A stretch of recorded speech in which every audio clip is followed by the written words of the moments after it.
Les idées nocives, ça veut dire les idées qui, comme on a dit qu'il fallait attirer le bien et repousser le mal, les idées nocives, c'est des idées qu'on a dans notre tête et qui sont extérieures à notre intérêt véritable. Chaque homme, il a son intérêt, l'intérêt de tout le monde, c'est le même. On a tous le même intérêt, c'est d'arriver à réussir notre mission sur Terre. On a chacun une mission, une mitzvah, une mission sur Terre, et d'arriver à la faire, ça s'appelle la réussite de la vie. Donc maintenant, toute idée qui favorise cette mission et qui m'aide à arriver à cette mission est une idée positive. Et toute idée qui m'empêche d'arriver à cette mission est une idée négative, des chormot ritzoniot, c'est-à-dire des idées nocives. Des idées nocives. Alors ça, l'emblème, le symbole des idées nocives, c'est le chametz, parce que le chametz c'est une fermentation qui peut dégénérer en moisissure. Donc quand l'homme il a dans l'esprit des idées fermentées et qui deviennent plus ou moins moisies, à ce moment-là, il aurait beau crier. Il ne peut pas d'ailleurs, entre parenthèses, Rabbi Nathan dit qu'il ne peut pas, parce que le déclenchement de la voix dépend de la propreté du cerveau. Et justement, il y a une très jolie histoire chassidique. Il y avait, pas loin d'ici, à Jitomir. Jitomir, c'est à côté, entre Kiev et Medjugorje, il y a une grande ville qui s'appelle Jitomir. Et là-bas, il y avait Rabbi Zev de Jitomir. Et Rabbi Zev de Jitomir, il était un talmide, un élève du Maggid de Mezrich.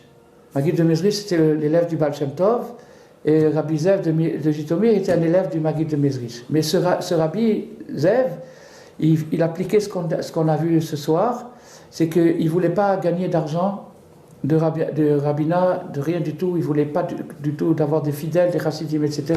Il ne voulait pas. Alors il avait un petit restaurant, une petite gargote, et dans cette petite gargote, il servait à boire et à manger aux gens qui passaient, et il en profitait pour les rapprocher de la Torah, pour les inspirer, pour leur faire une bracha, c'était ça sa vie. Et le Maggid de Mezrich l'aimait beaucoup, et de temps en temps, il lui envoyait des clients. Mais pas des clients pour une ratatouille, il envoyait des clients pour autre chose. Et un jour, il y a un de ses clients qui est arrivé chez le Maggid et qui a dit « Rabbi, j'en peux plus, je suis infesté par des idées abominables. J'ai des idées horribles dans ma tête, j'arrive pas à m'en débarrasser. Qu'est-ce que je peux faire ?» Alors le Maggid de Mezrich, il a dit « Tu vas aller voir Rabbi Zev à Jitomir. » Il a envoyé en traitement là-bas faire une cure à Jitomir. Alors il est allé, il est parti à Jitomir, et c'est en plein hiver ukrainien, c'est-à-dire qu'il peut faire du moins 30, du moins 40. Il est arrivé là-bas à Jitomir, et il est arrivé à la tombée de la nuit. On l'a dit, c'est là-bas la maison de Rabbi Zev, et il a tapé à la porte, personne ne répond. Il tape encore, personne ne répond. Il tape encore, personne ne répond, et comme ça la nuit est passée. Il a passé la nuit à se geler en dehors du truc, et personne ne répond.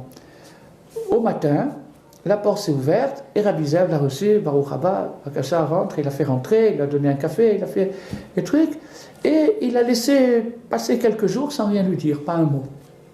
Il n'a pas dit un mot, il a laissé, il a dit si tu as faim, tu manges, tu trucs, tu as ton lit ici, débrouille-toi. Et il n'a pas dit un mot.